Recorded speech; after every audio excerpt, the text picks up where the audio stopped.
हमारे चैनल को सब्सक्राइब करें, बेल आइकन को क्लिक करें, सभी के साथ शेयर करें।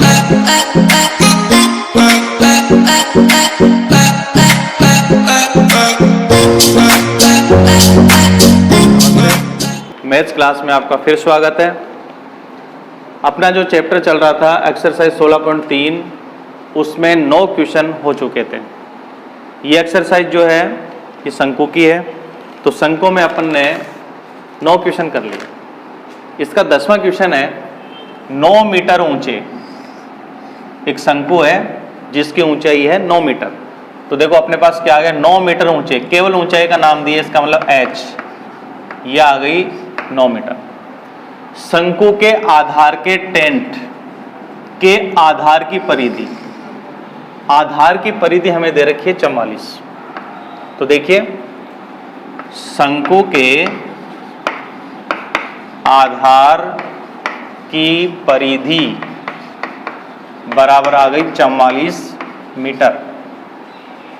तो इसके अंदर की वायु का आयतन ज्ञात कीजिए।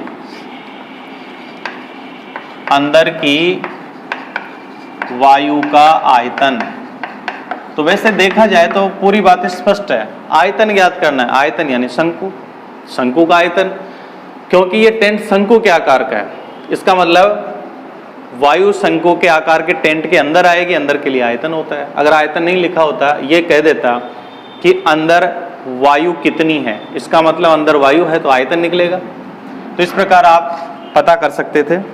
तो अपने को शंकु का आयतन निकालना है, क्योंकि ये टेंट जो बना है वो शंकु के आकार का है और उसका आधार वृत्ताकार है। तो देखिए इसमें क्या दिया है, शंकु के आधार की परिधि, परिधि नाम आते समझ जाओ कि ये वृत्त है, तो आधार इसका वृत्ताकार होता है, तो वृत्त की परिधि दे रखी है। तो आगे मैं इसको लिख देता हूं, वृत्त की परिधि। तो देखिए वृत्त की परिधि का मान आ गया 44, और वृत्त की परिधि का फार्मूला क्या होता है, वृत्त की परिधि ये होता है 2 पाई r बराबर 44 के लिख दो, मान रखिए इसमें।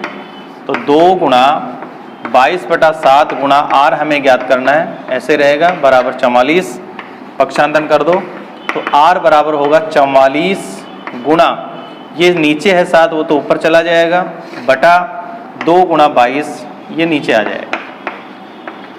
22 से 44 2 बार काटेंगे, 2 से 2 कट जाएंगे, तो यहाँ पर आधार की जो त्रिज्या है वो 7 मीटर आ जाएगी। तो अपने पास देखो पहले पद में जब इसे हल किया तो r का मान अपने पास आ गया, और देखिए h का मान यहाँ दिया हुआ है, तो दूसरे नंबर पर अपन निकालेंगे अंदर की वायु का आयतन, अंदर की वायु का आयतन, और यह आयतन होगा शंकु का, क्योंकि टेंट शंकु के आकार का बना हुआ है।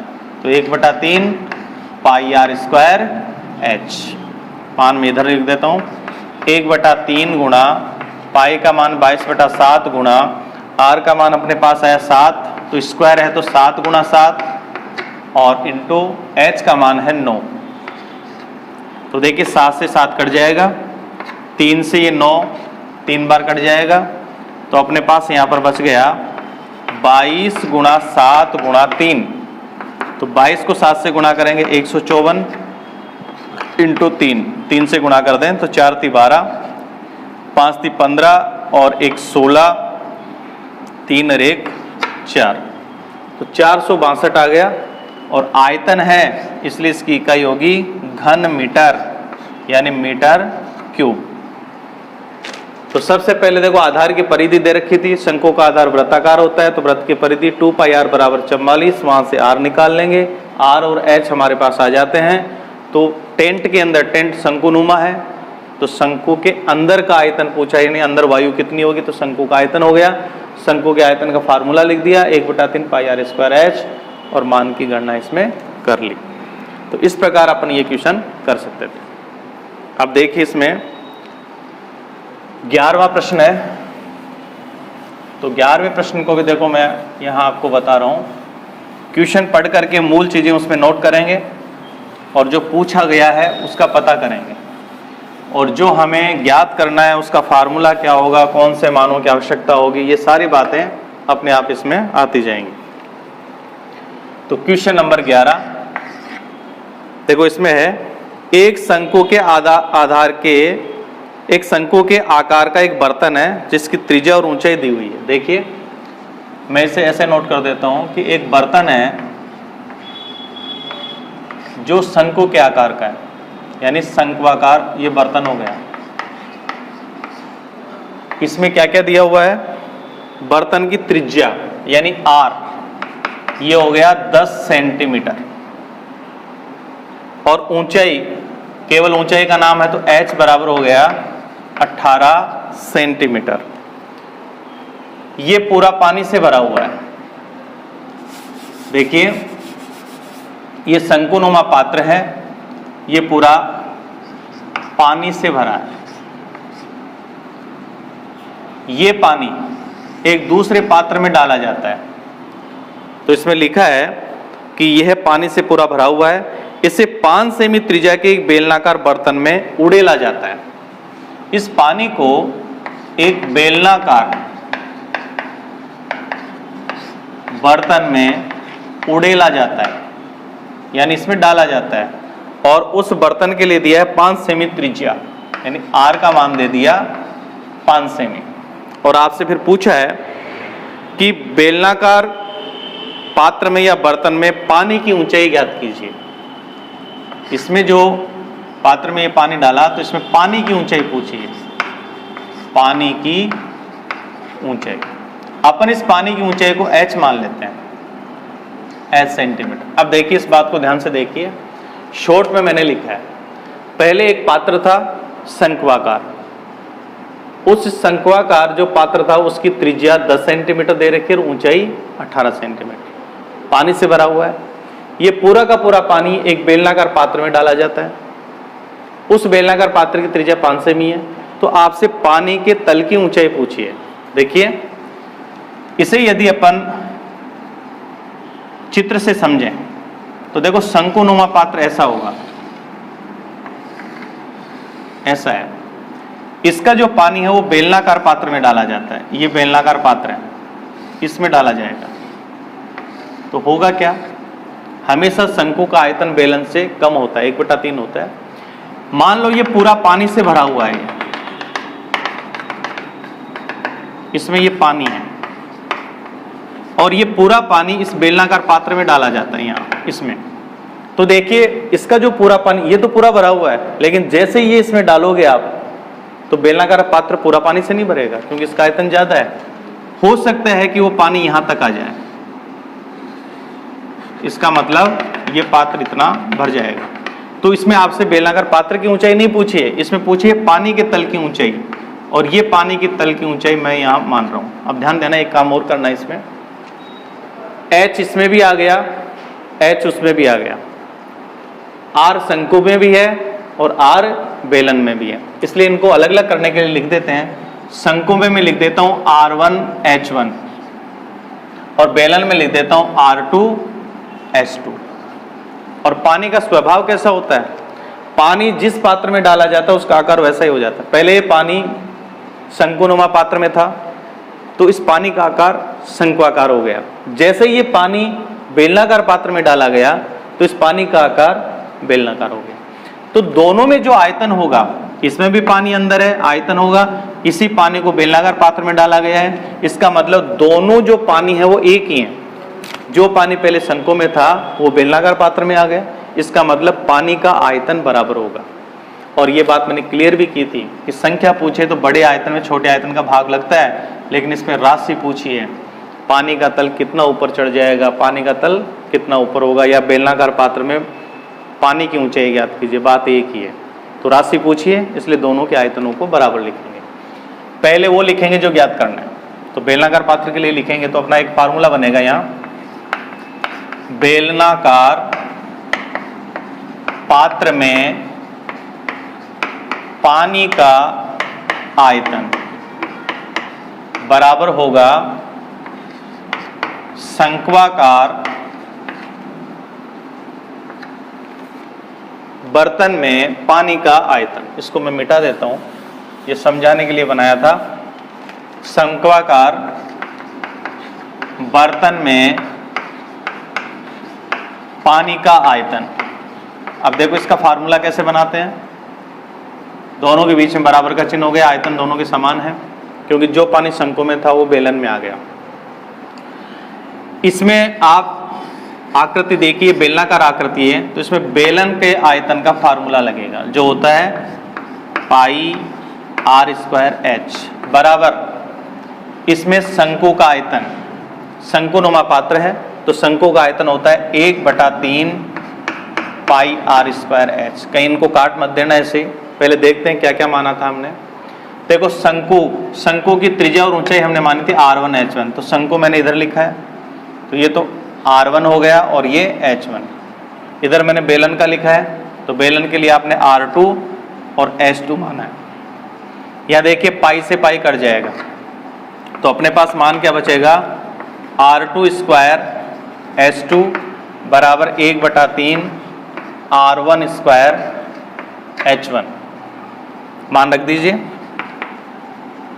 देखिए R2 हमें ज्ञात करना है, R2 का मान दिया है, देखो 5 सेंटीमीटर है, तो R2 स्क्वायर की जगह लिखेंगे 5 × 5 इंटू H2 हमें ज्ञात करना है, पानी के तल की ऊंचाई, बराबर 1/3 गुणा R1 का मान यहाँ 10 है, स्क्वायर है, तो 10 × 10 गुणा H1 का मान 18 है।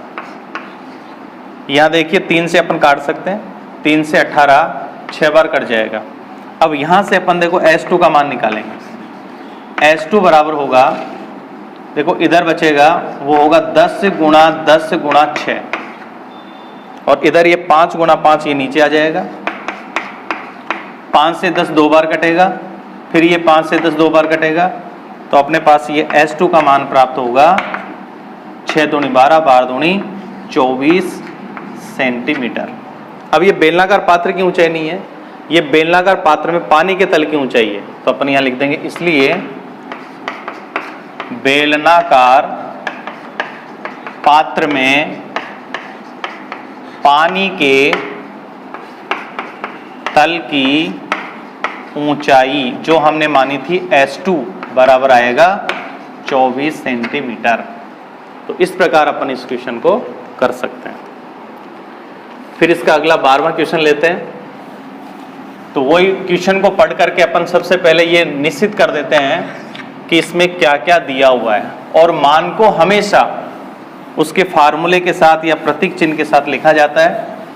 अगर क्वेश्चन को हमने सही ढंग से नोट कर लिया तो कभी भी प्रश्न आपका गलत नहीं होगा, लेकिन क्वेश्चन नोट करना आपको आना चाहिए।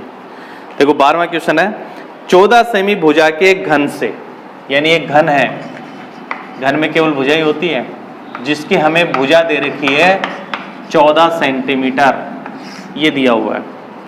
इस घन से बड़ा शंकु काटा जाता है।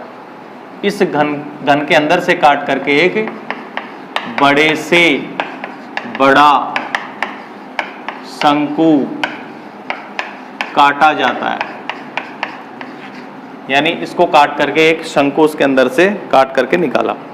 शंकु का आयतन ज्ञात करना है। जो शंकु हमें प्राप्त होगा उस शंकु का आयतन ये ज्ञात करना है। तो पहले तो इसमें जो दिया है उसको नोट कर लेते हैं। हमें दे रखा है इसमें घन की भुजा, और घन की भुजा दे रखी है 14 सेंटीमीटर। इसको अगर अपन थोड़ा सा एक चित्र से समझें तो देखो घन में क्या होता है कि प्रत्येक फलक वर्गाकार होता है, या अपन दूसरी भाषा में ये कह सकते हैं कि यदि 6 वर्गों को मिला दिया जाए, 6 आयतों को मिलाते हैं तो घनाभ बनता है, और 6 वर्गों को यदि मिला दिया जाए तो इस प्रकार एक घन की आकृति बनती है। ये घन है, तो इसमें थोड़ा सा ध्यान देना, चित्र में थोड़ा समझने की कोशिश करना। इसकी प्रत्येक भुजा बराबर होती है, यानी लंबाई चौड़ाई ऊंचाई ये सब इसमें भुजा ही भुजा होती है। अगर मैं इस घन में से बड़ा शंकु काटूं, तो जब मैं शंकु इसमें से काटूंगा तो देखो वृत्तीय भाग होगा शंकु का, वो तो आएगा इसके नीचे वाले वर्ग पर। नीचे का जो धरातल है उसको पूरा स्पर्श करता हुआ आएगा, चारों भुजाओं को वो वृत्तीय पृष्ठ स्पर्श करेगा। इस प्रकार से होगा। हालांकि ये चित्र थोड़ा सा बन नहीं पाएगा, आप समझने की कोशिश करना। और ऊपर का जो इसका फलक है उसका बीचों बीच शंकु का वक्र पृष्ठ इसके बीचों बीच मिलेगा ऐसे। ऐसे होगा। कल्पना करो कि इसमें से बड़े शंकु हमने निकाला। बड़े से बड़ा शंकु तभी निकलेगा जब नीचे वाला जो पृष्ठ होगा वहां तो उसका वृत्तीय पृष्ठ होना चाहिए और ऊपर का जो फलक या पृष्ठ है वहां उसका शीर्ष बिंदु होना चाहिए। इस प्रकार से होगा ये। अब मैं यहाँ क्लियर कर दूं आपको। ये देखो घन की भुजा दी हुई है जो 14 सेंटीमीटर, ये भुजा भी इसकी 14 सेंटीमीटर होगी, चारों तरफ से 14 सेंटीमीटर है। ये इसका वृत्तीय पृष्ठ है। तो जैसे ही मैं यहाँ वृत्तीय पृष्ठ में ये लाइन खींचूंगा तो इसकी लंबाई होगी 14 सेंटीमीटर, लेकिन ये वृत्त का होगा व्यास। तो वृत्त की त्रिज्या हम निकाल लेंगे, आधार की त्रिज्या निकाल लेंगे। तो व्यास इसका 14 सेमी होगा जो भुजा के बराबर होगा। साथ ही घन की जो भुजा होगी यहाँ, वो भुजा इस शंकु की ऊंचाई का काम करेगी, यानी h का जो मान होगा वो इसमें 14 सेंटीमीटर होगा। तो चित्र से देखने से समझ में आ रहा है कि घन की जो भुजा होगी उसमें बड़े से बड़ा शंकु काटा जाए तो क्या होगा। देखो, बड़े से बड़ा शंकु काटने पर शंकु की माप, शंकु की माप में देखो एक तो हमें चाहिए आधार की त्रिज्या। तो आधार की त्रिज्या जो होगी वो ज्ञात करनी है। तो सबसे पहले तो अपन क्या करेंगे, इसमें जो इसका व्यास आएगा, व्यास जो होगा वो भुजा के बराबर होगा, यानी ये होगा 14 सेमी।